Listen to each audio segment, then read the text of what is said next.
discussion will really be about reinforcing unity, a sober discussion on the way forward and the role that each and every Kenyan can play in the light of this recent attack. Let me start with you, Mr. Shah. First of all, just your chance to comment, maybe send out your condolences to the people who've been affected in this particular attack. I think it's a very, very sad state of affairs, what has happened.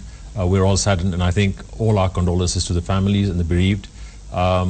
This shouldn't have happened, but now that it's happened, I think the crucial thing is how we react to this situation and what we do, and I think how we arouse the leadership in ourselves. All right. Mr. Gulat, yourself? Well, on behalf of the Kenya Red Cross Society and the humanitarian community, I also like to pass my and the leadership of the Red Cross and other humanitarian actors condolences to the families that lost the loved ones, and to the nation and to all of us as a country, because it's a loss to all of us, and we should be mourning, but on the same side, we should be able to stand up and defend our country.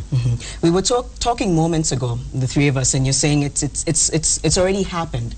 It's about how we react. Kenyans are feeling fatigued, they're heartbroken, they're upset. There's a sense of hopelessness in some quarters. I'd like to hear from the two of you, your own insight on right now, right here, what it is that we can begin to do to address what's happened already.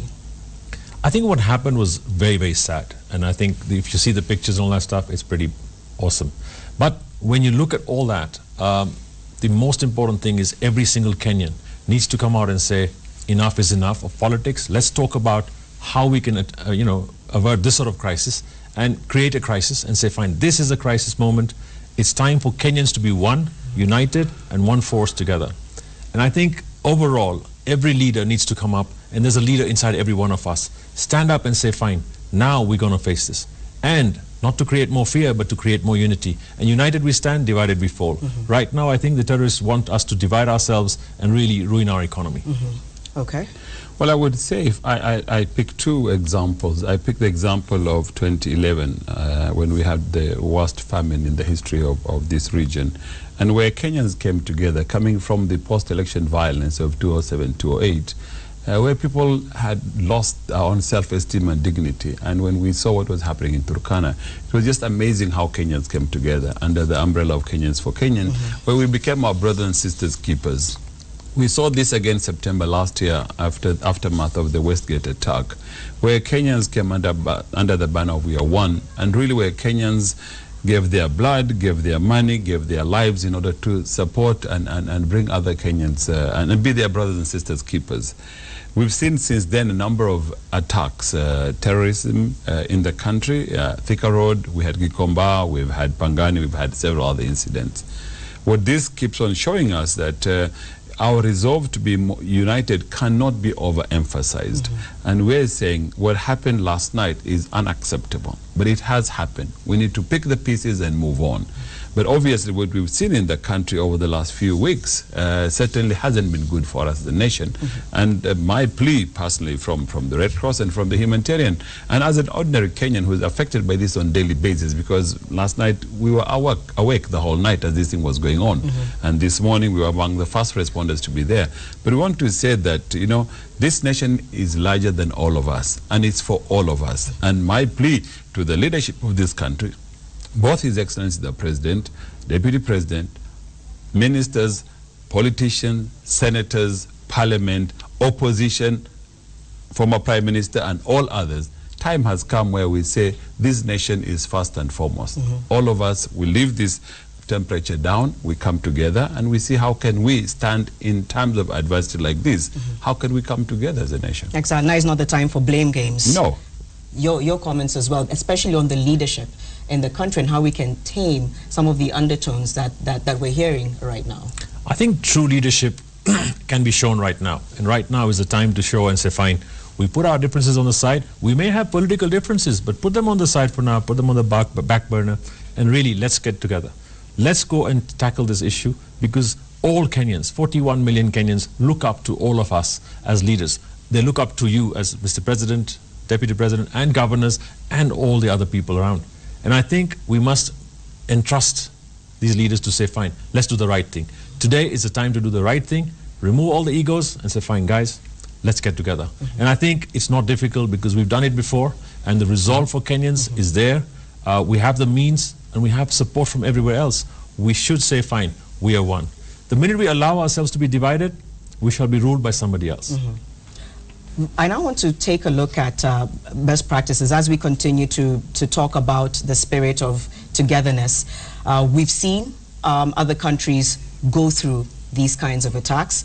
We've seen them move on, so to speak, in terms of, you know, business and work and economies.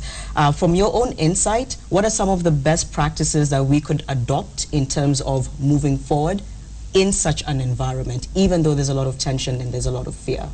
I think the focus should not be on the political differences. The focus should be on declare a war on poverty, declare a war on jobs and say, fine, let's create those jobs that are required. Let's look at that economy in a bigger way. And therefore, the whole social fabric can be brought up. If people are gainfully employed, they're doing some work, and they're really doing something that's productive, and they feed themselves, and they're self-sustaining, ultimately, the whole fabric takes care of itself. But if you destroy that, and if you start having to give aid and, you know, a lot of donations and all that stuff, then there's a giver and a taker. Right now, we need to make people more wealthier. And I think the focus on the economy should be there. And really, if we do that, our youth want jobs. Our youth want to be gainfully employed. They don't want to be on the streets anymore. And they don't want to be jaded anymore either. No, I think that they're saying enough is enough. Yeah. But if they don't get the jobs, of course, then you get that effect. Okay.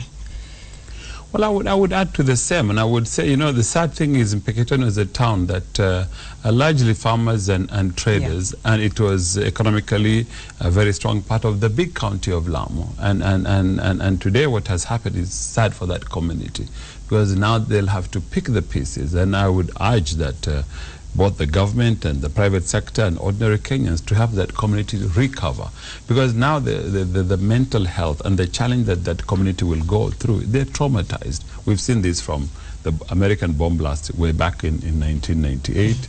People are still suffering from that. We've seen now in Westgate, we've seen Thika Road, we've seen Kikomba and Pangani. People will live with these traumas for many years to come, for the rest of their lives, those especially who lost loved ones. But the healing process should be such that all of us should empathize and work with them during this crisis.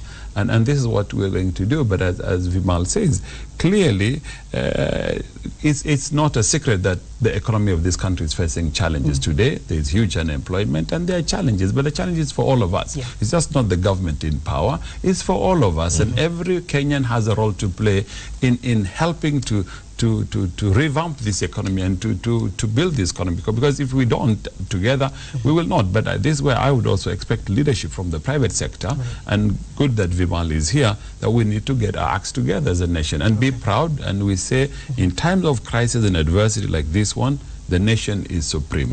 Okay. Very quickly, because we're running out of time, I just want to ask you a few questions regarding the response to the humanitarian issue on the ground. Is the Red Cross, does it require reinforcement in terms of aid and food right now? What's the situation on the ground? Well, I think the head of state today, clear in his mind, he would want to, the government will take the lead in this. Our role is to complement and support the government's effort. This is what we've been doing this morning and yesterday, and largely for the next few days would be the whole issue of psychosocial support, the mental health. Bodies are still out there. We took body bags today, this morning, from Garissa and from Mombasa and Malindi too there. The bodies have been preserved for now. I'm told the families would love to bury them there, because they're all landowners and they have their farms. So hopefully in the next 2, 3, 4 days, this is what will happen. Once these ceremonies are over, then it's to the recovery and rehabilitation of these communities. And I think that is where I think the government and all of us as citizens of this country need to support this community to recover, because they were resilient, they were self-supporting people, and who now would have lost huge amount of assets and resources, and some of the bread earners of these families that are gone. So that is where the long-term psychosocial support, counseling and mental health need to come in. But I hope that either the banks that were sadly also destroyed there, or the private sector will come in to see how we could restart the economy of that town. Okay, thank you for that update, and of course we'll wait for any more from the Red Cross as and when we get them. Gentlemen, we appreciate you giving some encouragement to Kenyans this evening. I think a lot of us, everyone needs that at the moment. Vimal Shah, chairperson of KEPSA, and of course Abbas Gulet, Secretary General, Kenya Red Cross. Thank you both for coming this evening. Thanks. I think right now you should sing the national anthem together every day. Yes. Every day? Yes, every morning in all our offices. Yeah, okay. Stand united. Yes. I thought you were going to say sing it now, so I was a bit thrown off. But thank you. I get your message. Okay. Right, okay. We're going to take a short